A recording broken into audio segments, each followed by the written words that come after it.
دوستو گنبد خضرا یقیناً ایک ایسا گنبد ہے جس کو دیکھنے اور اس کی سنہری جالیوں کو چھونے کی خواہش دنیا کے ہر مسلمان کے دل میں بستی ہے۔ لیکن آج آپ کو نبی پاک صلی اللہ علیہ وسلم کی قبر مبارک کے بارے میں ایسی جانکاری بتائیں گے جو آپ نے پہلے کبھی نہیں سنی ہوگی، اور وہ آخری شخص کون تھا جس نے آپ صلی اللہ علیہ وسلم کی قبر مبارک کو قریب سے جا کر دیکھا ہے۔ دوستو اللہ کے محبوب نبی اکرم صلی اللہ علیہ وسلم کے روضے پر قائم اس گنبد خضرا کے نیچے اور روضہ شریف کے اندر کیا ہے، اس کے متعلق کئی کہانیاں مشہور ہیں۔ انٹرنیٹ اور سوشل میڈیا پر کئی ایسی فیک اور جعلی تصویر گردش کر رہی ہیں جن کو آپ صلی اللہ علیہ وسلم کی قبر مبارک سے منسوب کیا جاتا ہے کہ یہ روضہ رسول یا مقبرہ رسول کی تصویر ہیں، لیکن سچ تو یہ ہے کہ ایسے سارے دعوے بے بنیاد اور بنائے ہوئے ہیں۔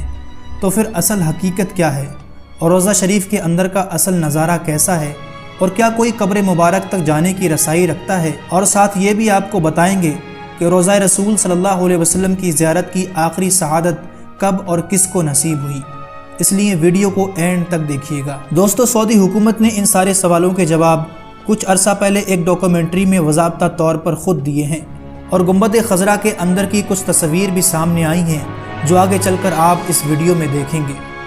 دوستو جیسا کہ آپ سب جانتے ہیں کہ حضور اکرم صلی اللہ علیہ وسلم کا وصال ام المؤمنین حضرت عائشہ رضی اللہ تعالیٰ عنہ کے حجرے مبارک میں ہوا تھا، اور وہیں آپ صلی اللہ علیہ وسلم کی قبر مبارک ہے۔ اس کے بعد حضرت ابو بکر صدیق اور حضرت عمر رضی اللہ تعالیٰ عنہ بھی وہیں مدفون ہوئے، اور اس طرح روضہ مبارک میں 3 قبریں ہیں جیسا کہ آپ کو ویڈیو میں نظر آ رہا ہے۔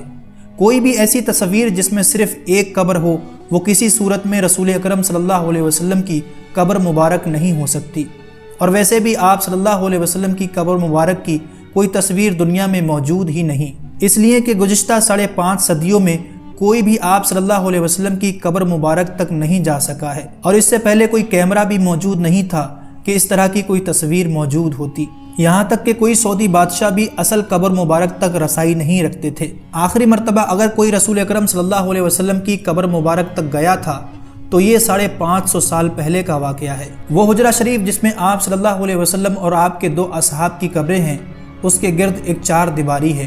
اس 4 دیواری سے لگی ہوئی ایک اور دیوار ہے جو کہ 5 کونوں پر بنی ہوئی ہے۔ یہ 5 کونوں والی دیوار حضرت عمر بن عبدالعزیز رحمۃ اللہ علیہ نے بنوائی تھی، اور اس دیوار کے 5 کونے رکھنے کا مقصد اسے خانہ کعبہ کی مشابہت سے بچانا تھا۔ اس 5 کونوں والی دیوار پر ایک بڑا سبز رنگ کا غلاف ڈالا گیا ہے، اور یہ سب دیواریں بغیر کوئی دروازے کے ہیں، لہٰذا کسی کا بھی ان دیواروں کے پار اصل قبر مبارک تک جانے کا کوئی سوال ہی پیدا نہیں ہوتا۔ روضہ رسول صلی اللہ علیہ وسلم کی اندر سے زیارت کرنے والے بھی اس 5 کونوں والی دیوار پر پڑے پردے تک ہی جا پاتے ہیں۔ روضہ رسول صلی اللہ علیہ وسلم پر سلام عرض کرنے والے عام زائرین بھی جب سنہری جالیوں کے سامنے کھڑے ہوتے ہیں تو جالیوں کے سوراخوں سے انہیں بس وہی سبز رنگ کا پردہ نظر آ سکتا ہے جو گنبد خضرا کی 5 دیواری پر پڑا ہوا ہے۔ اس طرح سلام پیش کرنے والے زائرین اور حضور صلی اللہ علیہ وسلم کی قبر مبارک کے درمیان اگرچہ چند گز کا فاصلہ ہوتا ہے، لیکن درمیان میں کل 4 دیواریں حائل ہوتی ہیں۔ ایک سنہری جالیوں والی دیوار، دوسری 5 رکن والی دیوار، تیسری ایک اور 5 کونوں والی دیوار، اور چوتھی وہ 4 دیواری جو کہ اصل حجرے کی دیوار تھی۔ گزشتہ 1300 سال سے اس 5 دیواری حجرے کے اندر سوائے 2 افراد کے کوئی نہیں جا سکا۔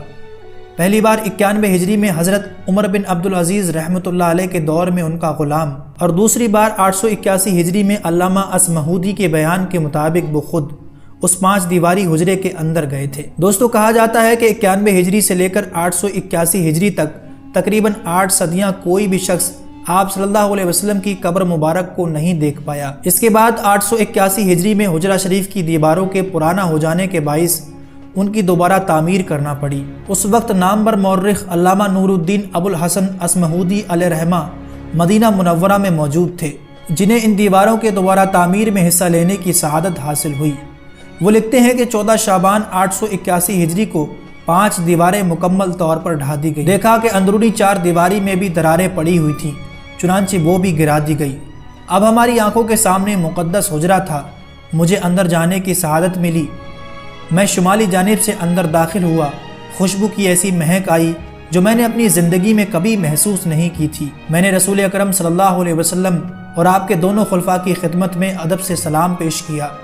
مقدس حجرہ مربع شکل کا تھا اور اس کی دیواریں سیاہ رنگ کے پتھروں سے بنی ہوئی تھیں، جیسا کہ خانہ کعبہ کی دیواروں میں استعمال ہوئے ہیں۔ چار دیواری میں کوئی دروازہ نہ تھا اور میری پوری توجہ 3 قبروں پر مرکوز تھی۔ تینوں تقریباً سطح زمین کے بالکل برابر تھیں، صرف ایک جگہ ذرا سا ابھار تھا، یہ شاید حضرت عمر رضی اللہ تعالیٰ عنہ کی قبر تھی۔ قبروں پر عام سی مٹی پڑی ہوئی تھی، اس بات کو 5 صدیاں بیت چکی تھی، جن کے درمیان کوئی انسان ان دیواروں کے اندر داخل نہیں ہو سکا۔ اصمہودی نے اپنی کتاب میں آپ صلی اللہ علیہ وسلم کا ذکر کرتے ہوئے لکھا کہ اس کا فرش سرخ رنگ کی ریت پر مبنی ہے۔ حجرہ نبوی کا فرش مسجد نبوی سے تقریباً 60 سینٹی میٹر نیچے ہے۔ اس دوران حجرہ شریف میں موجود چھت کو ختم کر کے اس کی جگہ ٹیک کی لکڑی کی چھت نصب کی گئی، جو کہ دیکھنے میں حجرے پر لگی جالیوں کی طرح ہے۔ اس لکڑی پر ایک چھوٹا سا گنبد تعمیر کیا گیا جس کی اونچائی 8 میٹر ہے اور یہ گنبد خضرا کے عین نیچے موجود ہے۔ امید کرتے ہیں کہ قبر رسول صلی اللہ علیہ وسلم کے متعلق یہ انفارمیشن ویڈیو آپ کو پسند آیا ہوگا۔ اسے لائک اور اپنے دوستوں کو ضرور شیئر کریں اور ایسے ہی مزید اچھی ویڈیوز پانے کے لیے ہمارے چینل کو بھی سبسکرائب ضرور کریں۔